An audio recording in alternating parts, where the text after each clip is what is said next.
फरीदाबाद के नगर निगम मुख्यालय पर खोरी गांव के लोगों ने प्रदर्शन किया और सभी प्रदर्शनकारियों ने कहा कि उन्हें डबुआ में पुनर्वास नहीं चाहिए, जबकि खोरी गांव में ही उनका निवास स्थान उन्हें वापस चाहिए। साथ ही साथ लोगों ने कहा कि अवैध उनके निवास नहीं बल्कि सरकार का सिस्टम अवैध है जो गरीबों की छत छीन रहा है। यहाँ खोरी गाँव के लोगों के साथ मजदूर संघ के लोग भी पहुंचे और खोरी गाँव के लोगों की आवाज बुलंद की।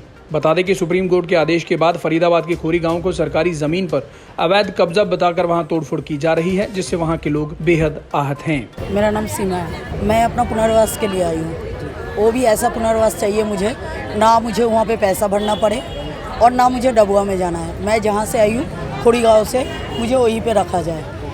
और मेरे सिर्फ मुझे नहीं, पूरा जैसा खोरी गाँव में थे, सरकार जो अगर डबुआ के लिए 17,000 रुपया पहले और 2,500 रुपया हर मंथ के हिसाब से 15 साल ले रहे हैं ना। हम ये कहते हैं खोरी गांव का जो हमारी ज़मीन है, अगर सरकार EMI डबुआ कॉलोनी के लिए बांध रहे, वही EMI खोरी गांव के लिए बांध दे और हमें खोरी गांव में ही रखा जाए। ये खोरी गांव के लोग हैं जी। खोरी मजदूर आवाज़ संघर्ष समिति बनी हुई है वहाँ, और वहाँ के लोग, आपको पता है कि वहाँ उनके घर उजाड़ दिए गए थे। खोरी अरावली में जो घर बसे हुए थे, वहाँ लोगों का घर उजाड़ दिया गया और सरकार ने कहा कि हम आपको आवास देके बसा देंगे।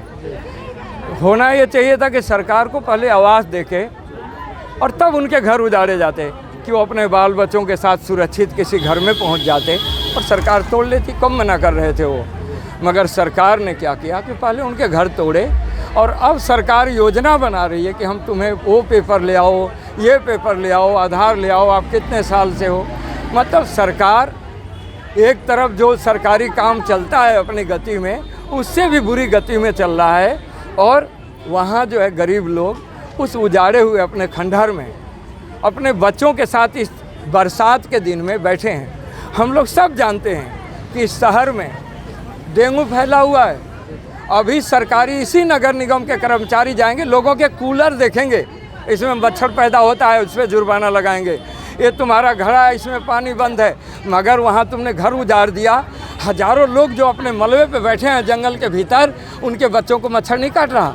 वहाँ कूड़ा है, करकट है, नहीं, सरकार को चिंता नहीं है। अभी सरकार के यहाँ कहा जा रहा है कि नवंबर तक हमने डेट बढ़ा दी है, कागज़ आराम से दीजिए। आप कौन से संघ से हो, क्या नाम है आपका? हम तो इनकलाबी मजदूर के संगठन से हैं और इनके चूँकि हम इनकी मदद के लिए यहाँ आए हैं, ये लोग आए हुए थे, इसलिए हम भी, चूँकि ये मजदूर हैं और हम मजदूर संगठन से हैं, इसलिए इनकी आवाज़ उठाने हम भी आए हैं। और हम मानते हैं कि इनकी लड़ाई जायज़ है। रोटी, कपड़ा, मकान, ये तो मौलिक अधिकार है। सरकार, मैं एक चीज़ और आपके माध्यम से बताना चाहता हूँ, तमाम लोग सोसाइटी में भी मिल जाएंगे, सरकार में भी, बोले ये अवैध है बस्तियाँ।